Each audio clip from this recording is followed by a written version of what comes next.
Greetings, users and programs. This is Atari Living Sacrifice, and if you have found this video, I'm assuming you are an absolute Diablo 2 noob like me.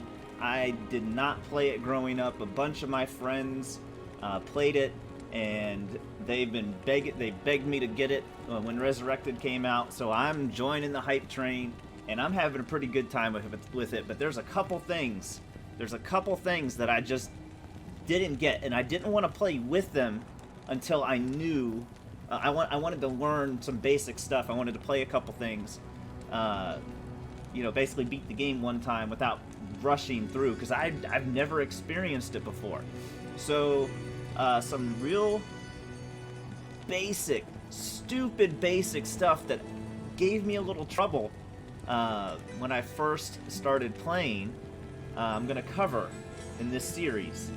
And the first one I'm going to cover is identifying items. You will get these items that'll be like unidentified. What do you do with those items? Well, when you first start the game, you'll find these little scrolls of identity.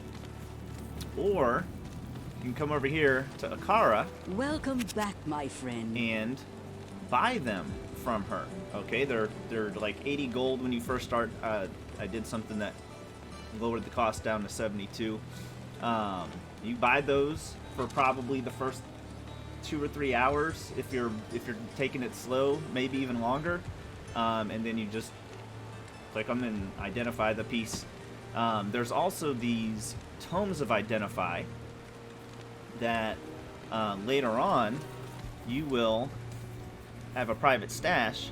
You can actually hold up to 20 tomes. So this is something else. I didn't even think about this before I started making the video.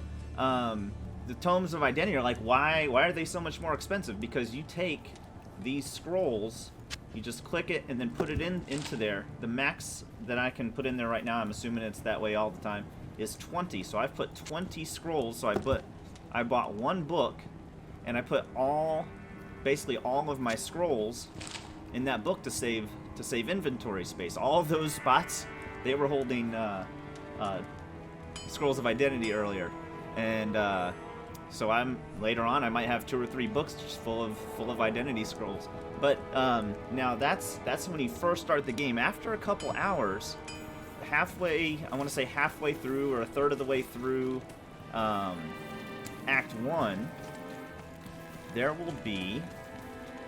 Where'd the dude go? Here he is. I'm looking right at him. A guy named Deckard Kane.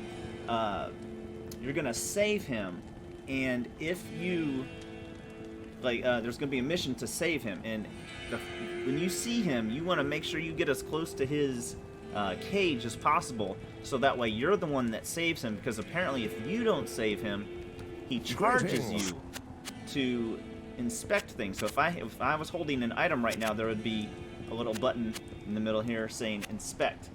Because I'm the one who saved him, he inspects everything for free. But if the other character, one of the sisters had saved him or something I read online, then he would charge you $100, 100 gold pieces every time you wanted him to inspect your loot.